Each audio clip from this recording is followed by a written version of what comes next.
Assalamualaikum warahmatullahi wabarakatuh. Selamat malam. Jadi kebetulan video ini lagi di tag malam hari ya. Jadi salam sejahtera untuk kita semua. Kembali lagi di video pengajaran Abscape. Nah, kali ini teman-teman berada di video materi pembelajaran keluarga. Nah, sebelum kita mulai, sebelum kita masuk ke materi, perkenalkan dulu. Mungkin untuk teman-teman yang udah bergabung di Abscape udah cukup lama, udah nggak asing lagi sama saya Rani Suryotami. Teman-teman bisa panggil saya Rani. Nah, jadi saya adalah tutor keperawatan keluarga dan kali ini kita akan membahas materi keperawatan keluarga dengan soal-soal, tentunya sekaligus ada pembahasan. Nah, saya akan bahas kira-kira untuk video kali ini 5 butir soal. Nah, jadi teman-teman nanti bisa langsung lihat pembahasannya dan juga ada sedikit tambahan yang akan saya sampaikan nanti di pembahasan. Nah, mungkin untuk pembukaan segitu, kita langsung ke pembahasan soalnya ya. Oke, kita masuk ke soal yang pertama ya. Soal yang pertama itu perawat mengunjungi keluarga dengan seorang lansia berusia 76 tahun dan suaminya. Klien memiliki 5 orang anak, 4 diantaranya telah menikah dan berdomisili di luar kota. Anak ketiga meninggal dunia pada 25 tahun. Lansia terkadang merasa kesepian, namun tetangga sekitar sering berkunjung. Lansia juga sibuk mengurusi suaminya yang mulai lemah dan sakit. Nah, kalau untuk masalah data pengkajian keluarga tersebut, ini ada beberapa hal yang harus kita ketahui. Jadi, sebelumnya untuk pengkajian keluarga ada data umum. Yang paling pertama adalah data umum. Nah, data umum itu sendiri terbagi atas seperti kayak nama, terus nomor telepon, dan juga data-data data umum pada keluarga, misalnya tipe keluarga itu seperti apa, apakah seperti dari nafkah, terus tipe religiusitas pada keluarga tersebut, keyakinan apa yang dianut oleh keluarga tersebut, apakah dia memiliki keyakinan atau tidak, terus seberapa aktif keluarga tersebut berkunjung ke masjid atau ke gereja atau ke kuil dan lain sebagainya, tempat ibadah. Kemudian bagaimana etnik atau budaya di keluarga tersebut, ini masih di dalam data umum ya teman-teman.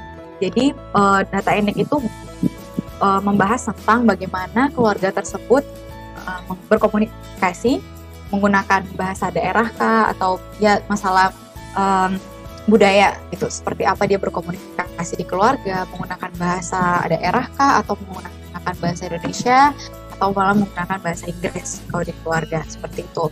Nah, kemudian kita masuk ke yaitu riwayat dan tahap perkembangan keluarga. Nah, ini udah masuk ke option yang E ya. Jadi riwayat tahap perkembangan keluarga ini tentang apa? Tentang apa sih yang dibahas? Nah, itu betul-betul seperti riwayat keluarga tersebut. Keluarga itu seperti apa? Asal dari keluarga tersebut ya, misalnya dari kakek dan neneknya. Jadi di soal ini tergambar. Di dalam soal digambarkan bahwa perawat mengunjungi seorang lansia.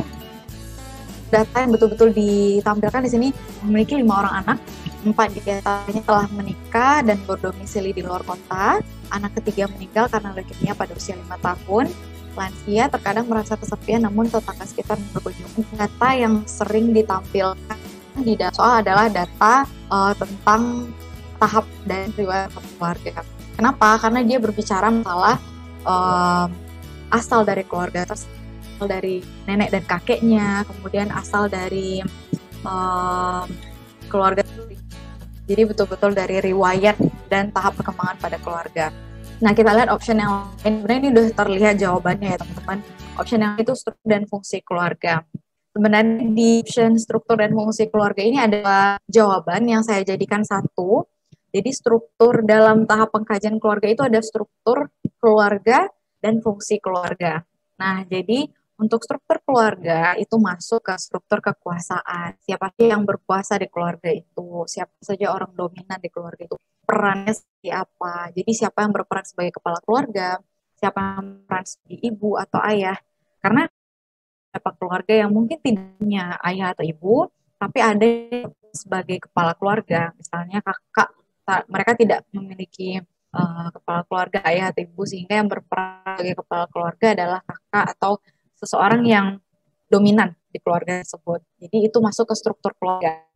Nah, dan fungsi keluarga sendiri, seperti yang teman-teman ketahui, fungsi keluarga itu ada fungsi afektif, reproduksi, ekonomi, terus sosialisasi, perawatan kesehatan, dan juga untuk bagian pengkajian fungsi keluarga masuk terkait tentang stres dan coping. Jadi bagaimana kalau afektif untuk fungsi keluarga, Rani rasa teman-teman udah cukup paham ya bagaimana fungsi masing-masing keluarga, fungsi afektif seperti apa, sosialisasi juga, reproduksi, ekonomi, dan perawatan kesehatan. Jadi otomatis untuk option yang C, perawatan kesehatan keluarga dan juga stres serta itu masuk poin fungsi keluarga. Nah, fungsi stres dan coping keluarga itu mengkaji masalah bagaimana suatu keluarga menangani atau handling problem. Bagaimana cara dia menangani permasalahan yang terjadi di keluarga tersebut. Apakah dengan cara yang destruktif atau dengan cara yang justru adaptif gitu. Cara-cara yang justru tidak menyebabkan kerusakan di dalam keluarga, tidak terjadi gangguan proses keluarga pada saat ada masalah seperti itu ya. Jadi kalau dari data yang dikaji oleh perawat berdasarkan penjelasan yang sudah dijelaskan, berarti jawabannya adalah riwayat dan tahap perkembangan keluarga atau E ya, seperti yang sudah dijelaskan. Jadi tadi lebih menonjolkan data-data terkait riwayat keluarga, bagaimana riwayat keluarga dari lahir hingga saat ini, kemudian di situ tergambar secara tersirat bahwa keluarga itu bagaimana keadaan kesehatannya, kemudian kejadian yang unik berdasarkan kehidupan keluarganya, dan itu benar-benar kayak mengacu di genogram karena ditonjolkan data dominannya di dalam kasus seperti itu. Baik, kita lanjut ke soal yang selanjutnya. Nah, untuk soal selanjutnya itu soal terkait dengan diagnosis keperawatan keluarga ya. Kalau untuk keperawatan keluarga ini diagnosisnya cukup agak beberapa peserta mengeluhkan cukup sulit gitu untuk memahami terkait keperawatan keluarga. Apalagi diagnosanya cukup berbeda dengan diagnosa medikal bedah ya atau diagnosa yang lain gitu. Nah, jadi kalau untuk diagnosa keperawatan keluarga itu, nah kita coba lihat dulu ya di soalnya sebelum kita masuk ke tulisannya. Seorang perawat melakukan pengkajian terhadap suatu keluarga. Kepala keluarga mengeluh sakit kepala yang tidak pernah sembuh selama 3 tahun belakangan. Namun, ia harus terus bekerja. Nah, kepala keluarga sering mengonsumsi obat warung dan tidak mau berobat ke fasilitas pelayanan kesehatan. Kepala keluarga sering merasa jantungnya berdebar-debar dan matanya berair. Kepala keluarga mengasumsikan sakit itu disebabkan oleh sakit kepala yang tidak kunjung sembuh. Nah, kita masuk ke diagnosis keperawatan keluarga. Optionnya yang pertama yaitu A, coping keluarga tidak efektif.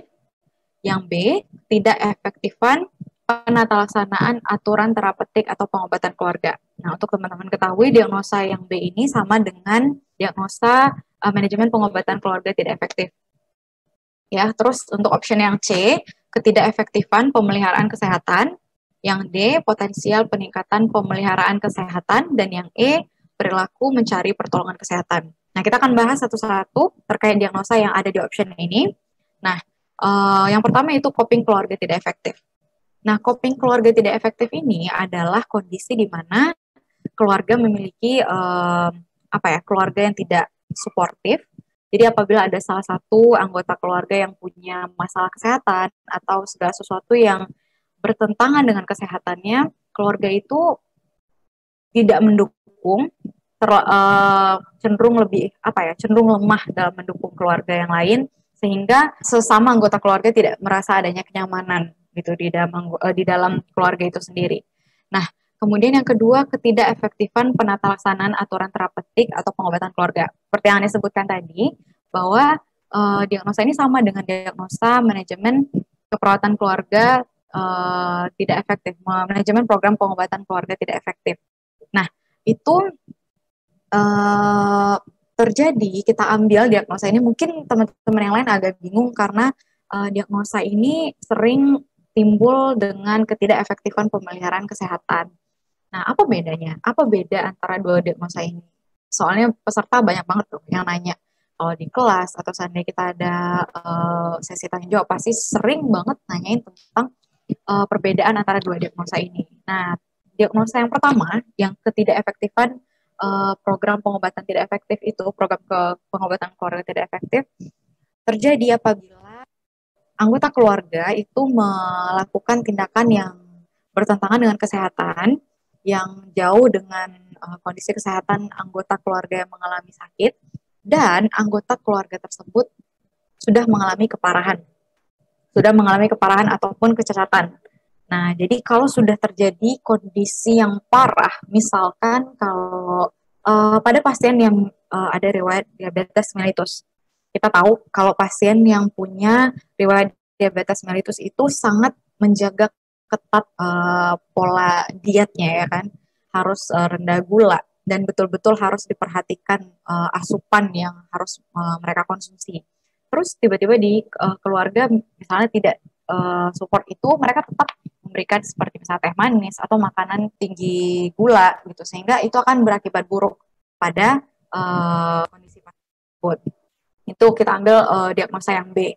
Tapi diagnosa yang C, ketidakefektifan pemeliharaan kesehatan, untuk optionnya ini kita pilih ketika anggota keluarga tersebut mengalami kondisi tetap melakukan tindakan yang tidak baik untuk kesehatan, namun belum menampilkan keparahan, masih berupa kayak hal yang ringan, misalnya seperti sakit kepala atau jantung berdebar-debar. Jadi belum ada seperti perburukan gitu, belum ada perburukan pada anggota keluarga. Nah, kemudian kalau yang untuk option yang D, nah kita lihat option yang D adalah potensial peningkatan pemeliharaan kesehatan. Nah ini untuk diagnosa keperawatan keluarga ini cukup jarang sih sebenarnya dibahas, sehingga nggak terlalu sering teman-teman dengar. Tapi ini terkait tentang perubahan gaya hidup dari keluarga, sehingga keadaan kesehatan keluarga menjadi lebih baik, meningkat setelah perubahan gaya hidup. Kemudian perilaku mencari pertolongan kesehatan itu. Nah, untuk jawabannya terkait soal tadi, soal yang digambarkan seperti yang disampaikan, bahwa anggota keluarga sudah mengalami sakit kepala, kemudian tidak pernah sembuh selama 3 tahun belakangan, karena dia harus terus bekerja. Nah, dia mengonsumsi obat warung, tidak mau ke fasilitas pelayanan kesehatan, merasa jantungnya berdebar-debar. Berarti sudah mengalami kondisi di mana anggota keluarga sudah mengalami tindakan yang sebenarnya sudah bertentangan dengan kesehatan gitu, tapi belum ada kondisi yang parah ataupun kecacatan. Sehingga jawaban yang tepat adalah C, ketidakefektifan pemeliharaan kesehatan, seperti yang dijelaskan tadi ya. Nah, seperti yang teman-teman lihat itu di layar, ketidakefektifan pemeliharaan kesehatan itu terkait tentang ketidakmampuan mengidentifikasi dan memberikan bantuan untuk mempertahankan kesehatan. Nah, seperti untuk batasan karakteristiknya, itu riwayat kurangnya berperilaku hidup sehat, kerusakan sistem dukungan individu, ketidakmampuan bertanggung jawab dengan menemukan kesehatan yang diperlukan, kurangnya beradaptasi dengan perubahan lingkungan, kurangnya pengetahuan mengenai praktek kesehatan, kurangnya peralatan yang dibutuhkan, atau kurangnya keuangan berlain. Oke. Nah, untuk jawaban yang tidak tepatnya, kita lihat yang pertama itu coping keluarga yang tidak efektif. Di sini kan seperti yang dijelaskan bahwa coping keluarga yang tidak efektif adalah ketika keluarga tidak bisa memberikan nyaman, bisa memberikan rasa nyaman, kemudian tidak adanya nyaman, atau dorongan tidak memadai, lemah, sehingga yang diperlukan atau keluarga menangani atau menguasai tugas berhubungan tentang kesehatan. Kita lihat lagi untuk option yang lain. Pertama yaitu selanjutnya ketika petik pengobatan keluarga, sama seperti diagnosa manajemen pengobatan keluarga tidak efektif. Nah, suatu pola di mana keluarga mengalami kesulitan atau beresiko mengalami kesulitan menyatukan program kehidupan sehari-hari, sama seperti keadaannya saat teman-teman melihat ada anggota keluarga yang mengalami perburukan keadaan, misalnya kecacatan atau keadaan yang parah dari anggota keluarga yang mengalami sakit, karena anggota keluarga yang lain tidak paham cara untuk menangani keadaan kesehatan tersebut. Nah, selanjutnya untuk potensial peningkatan pemeliharaan kesehatan, itu suatu kondisi di mana keluarga mengalami status kesehatan. Nah, disebabkan oleh perubahan gaya hidup serta pengetahuan dan keterampilan dalam menangani suatu kondisi kesehatan. Oke, yang selanjutnya optionnya berlaku mencari pertolongan kesehatan. Nah, suatu kondisi di mana keluarga cara stabil dan aktif mencari cara untuk mengubah kebiasaan kesehatan mereka, baik di diri ataupun lingkungan, dan untuk lebih meningkatkan kesehatan. Oke, kita masuk ke soal yang selanjutnya ya. Oke, soal nomor 3, soal selanjutnya. Nah, sebuah keluarga yang terdiri dari seorang ayah yang berusia 60 tahun dan ibu yang berusia 59 tahun, memiliki 2 orang anak yang sudah berkeluarga dan tidak tinggal lagi bersama orang tua mereka. Saat ini ayah dan ibu sudah pensiun dan hanya tinggal berdua di rumah. Oke, kita lihat untuk pertanyaannya. Apakah fokus pelayanan kesehatan berdasarkan tahap perkembangan keluarga tersebut? Nah, yang pertama, kita lihat opsi A, pendidikan tentang gangguan kognitif dan fungsi fisik yang menghilang dan berduka atau depresi. Yang B, praktek kesehatan yang baik.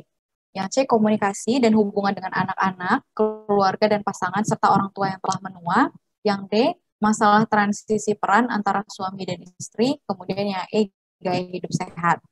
Nah, sebelum teman-teman memutuskan untuk menjawab, teman-teman harus menentukan keluarga ini berada pada fase tahap keluarga yang mana, sehingga lebih mudah teman-teman untuk mengetahui. Tahap perkembangan keluarga itu, untuk supaya teman-teman bisa flashback lagi, tahap perkembangan keluarga itu ada 8. Nah, yang pertama ya adalah tahap keluarga baru, yaitu keluarga yang baru menikah. Kemudian yang kedua, childbearing family atau keluarga dengan anak berusia 0 sampai 30 bulan. Kemudian keluarga dengan prasekolah. Keluarga prasekolah itu keluarga dengan anak, sebenarnya anak pertama ya. Keluarga dengan anak pertama yang berusia 2,5 tahun sampai 5 tahun. Kemudian keluarga dengan anak sekolah yang anak pertamanya berusia 5 tahun sampai 13 tahun.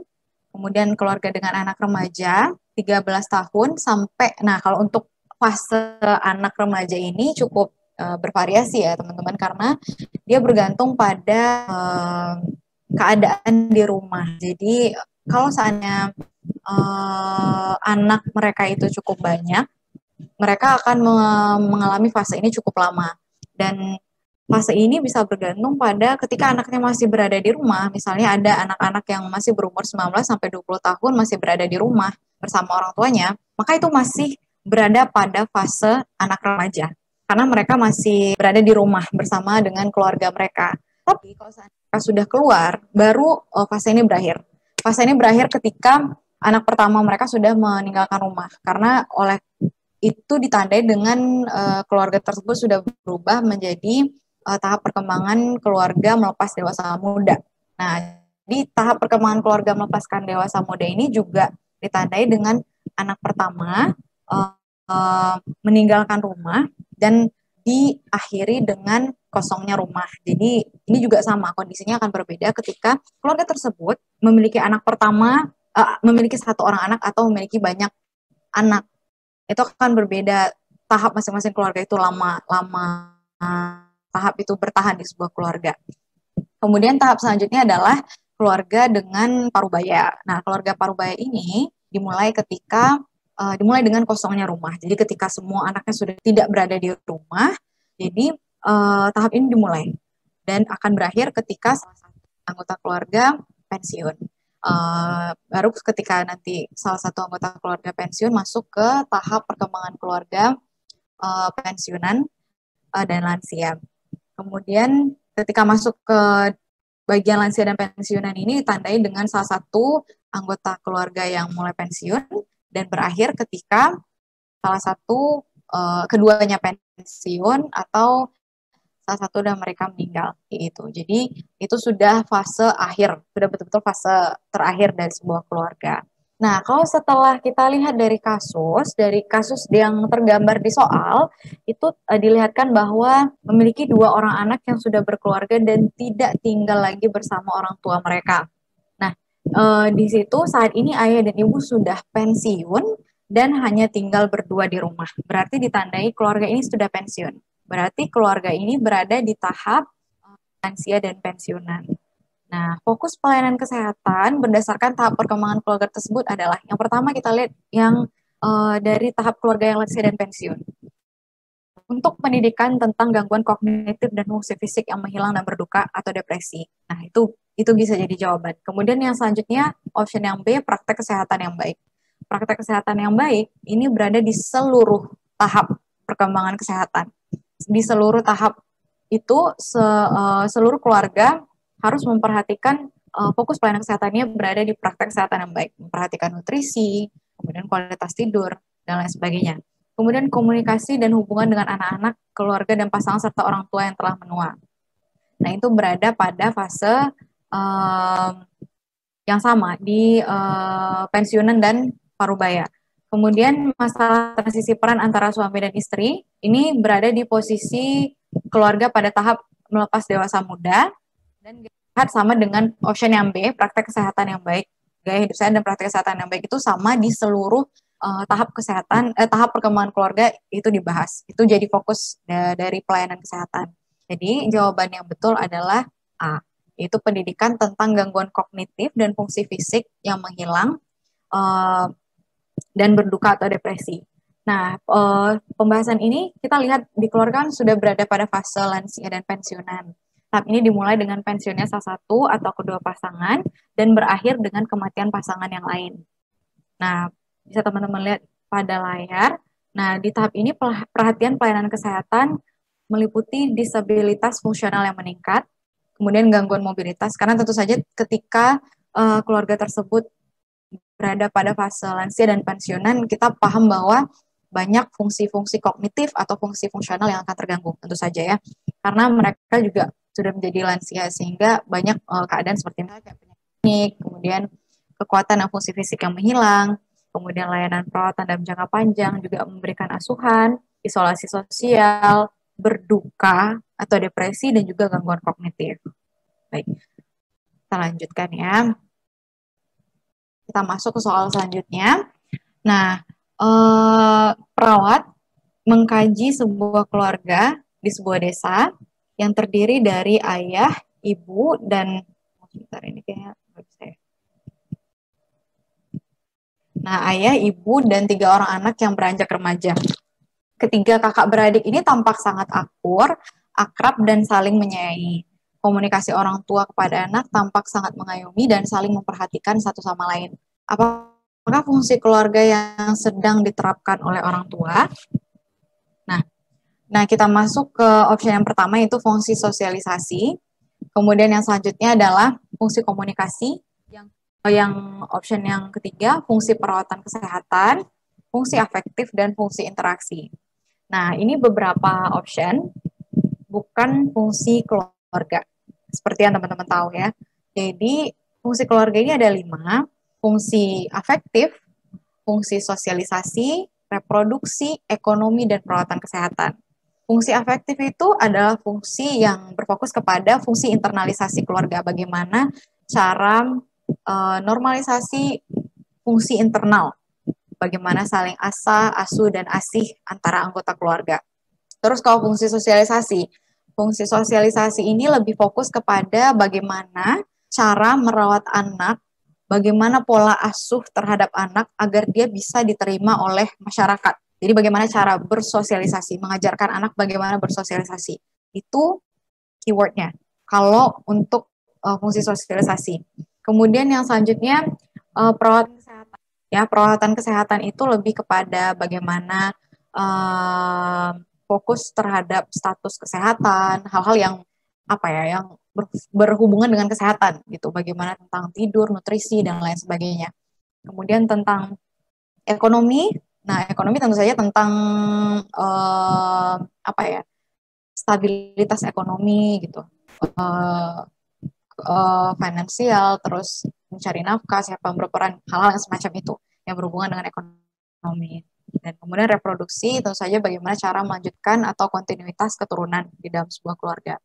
Untuk fungsi yang lain, seperti fungsi komunikasi dan interaksi, itu tidak berhubungan sama sekali. Jadi itu sengaja untuk apa ya? Untuk bikin bingung teman-teman semua. Jadi jawaban yang benar terkait ini, terkait soal yang tampak itu, nah adalah yang pertama sesuai yang Ani jelaskan tadi adalah bagaimana komunikasi orang tua kepada anak, bagaimana saling asa dan asuhnya. Itu fungsi afektif. Nah, fungsi afektif adalah fungsi yang berhubungan dengan fungsi internal keluarga. Seperti yang sudah dijelaskan tadi, ada fungsi afektif itu fokus kepada fungsi internal keluarga. Nah, perlindungan psikososial dan dukungan kepada anggota. Nah, seperti yang dijelaskan tadi, ada saling asa, asuh, dan asi.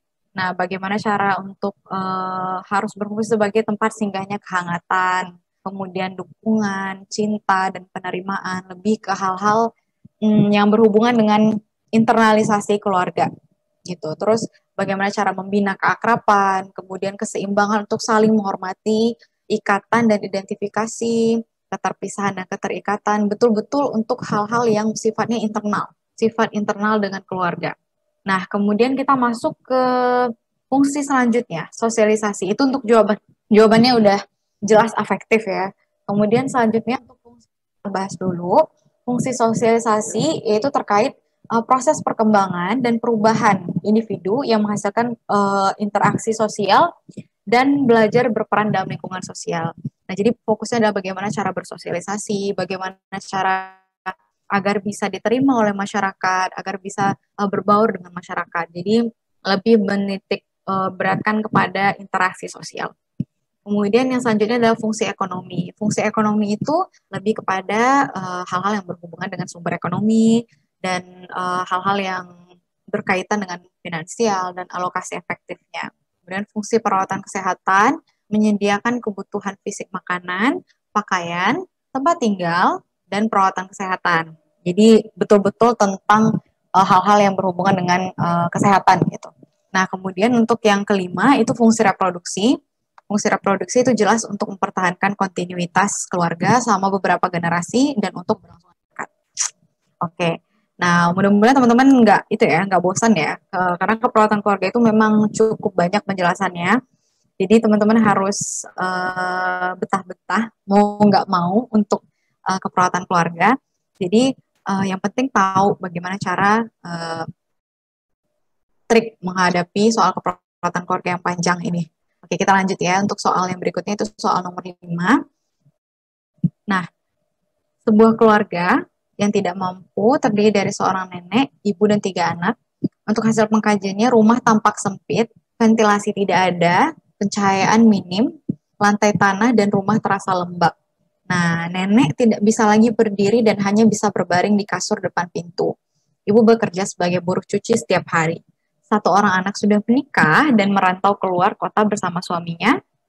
2 anak yang lain membantu di rumah tetangga mereka. Mereka berpikir selagi nenek tidak ada keluhan apapun, tidak perlu mengkhawatirkan keadaannya. Nah, ini kita kembali ke rencana keperawatan. Ya, rencana keperawatan yang harus dilakukan oleh perawat adalah, nah ini harus paham dulu diagnosa keperawatannya. Harus tahu dulu diagnosa keperawatan apa yang diangkatkan di dalam kasus ini, sehingga teman-teman bisa paham rencana keperawatan apa yang akan kita angkatkan. Oke, nah kita masuk ke option yang pertama, yaitu akses faktor-faktor yang anggota keluarga dapat belajar mengenai sumber-sumber di lingkungan. Kemudian bantu anggota keluarga belajar soal sumber yang ada di komunitas. Nah, kemudian identifikasi tanggung jawab orang dewasa di dalam keluarga. Kemudian yang selanjutnya, rencanakan spesifik program untuk anggota keluarga dalam organisasi komunitas dan sumber-sumber yang ada pada lingkungan. Dan yang selanjutnya, bekerja sama dengan organisasi di komunitas seperti kelompok sipil di lingkungan, kelompok agama, kelompok sosial untuk mengembangkan penjelasan mengenai sumber-sumber pelayanan kesehatan yang tersedia untuk setiap anggota kelompok. Cukup panjang ya. Jadi sebelumnya kita harus paham tentang diagnosa keperawatan keluarganya. Kalau untuk diagnosa keperawatan ini, kita bisa lihat rumah tampak sempit, ventilasi tidak ada, kemudian rumah terasa lembab. Jelas untuk kondisi kesehatan, untuk ideal sebuah rumah itu tidak memenuhi. Nenek tidak bisa lagi berdiri dan hanya bisa berbaring di kasur depan pintu. Keywordnya, mereka berpikir selagi nenek tidak ada keluhan apapun, mereka tidak perlu mengkhawatirkan keadaannya. Nah, diagnosa yang untuk kasus ini adalah menurut teman-teman apa? Nah, yaitu um, ketidakefektifan pemeliharaan kesehatan.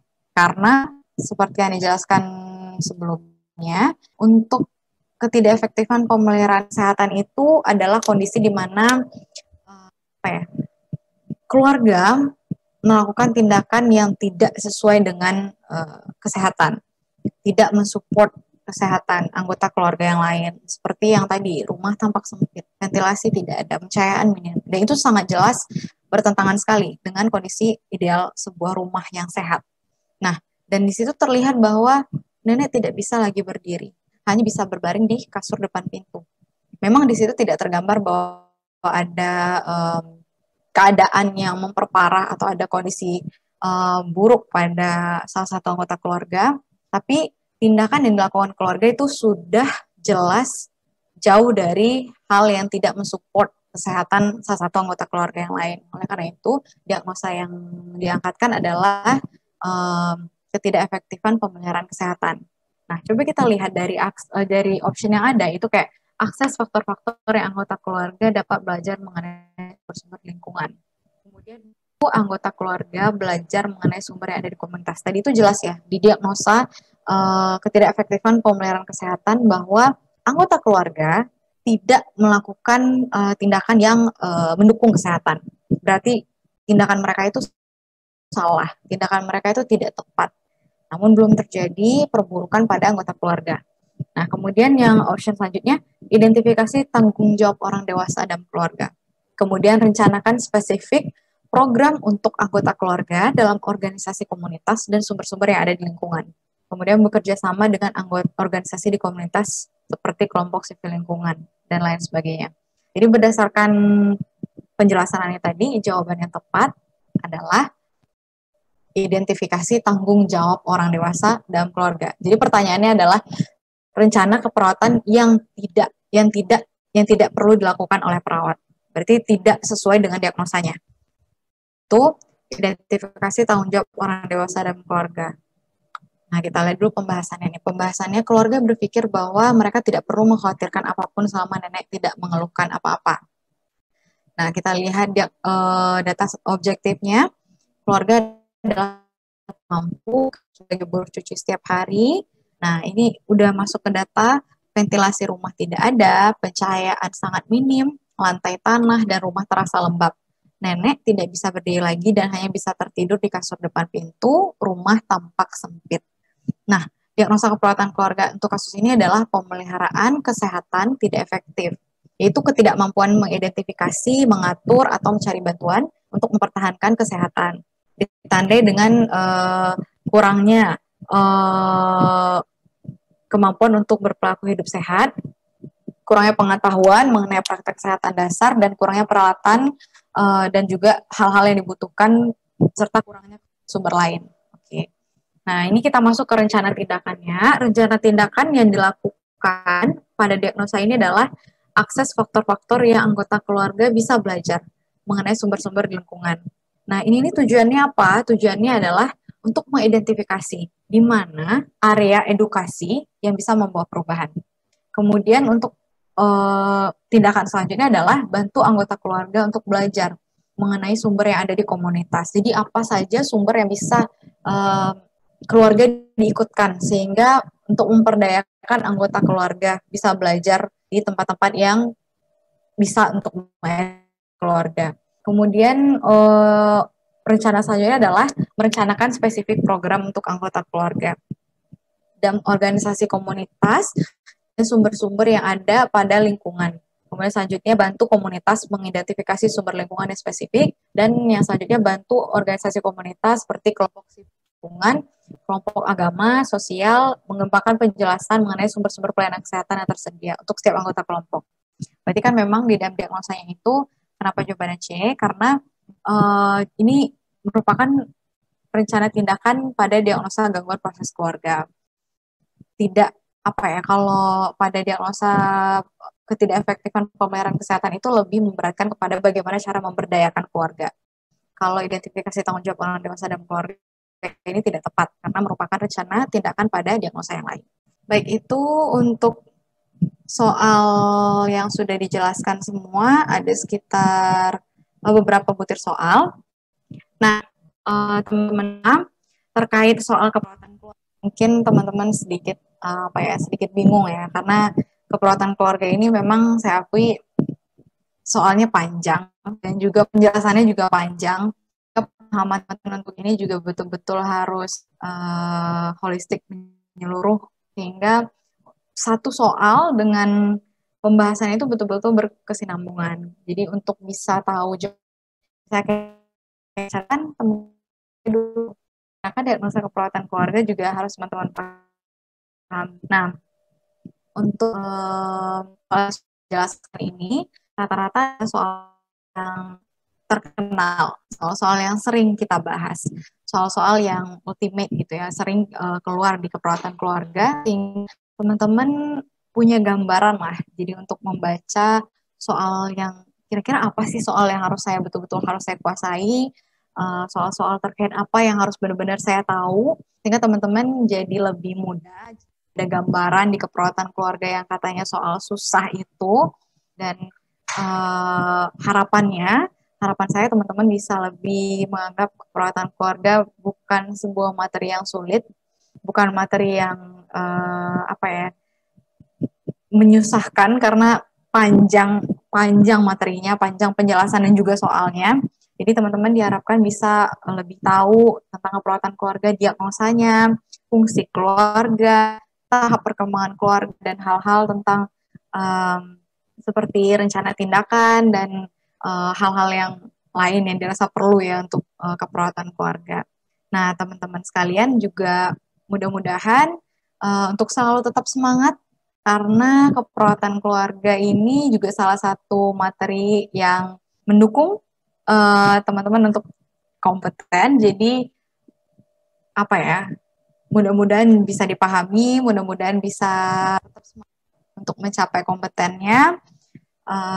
Terus berusaha karena tidak ada usaha yang mengkhianati hasil, dan kompeten ini sangat penting buat teman-teman sebagai seorang tenaga kesehatan, perawat. Kompeten itu sangat penting untuk mencapai keinginan teman-teman selanjutnya. Apakah itu akan melanjutkan hal-hal yang lain atau nanti bekerja di rumah sakit. Jadi sangat penting. Jadi jangan patah semangat terus, jangan menyerah. Jadi sampai ketemu di pertemuan selanjutnya. Semoga kompeten. Saya akhiri. Assalamualaikum warahmatullahi wabarakatuh. Have a nice day.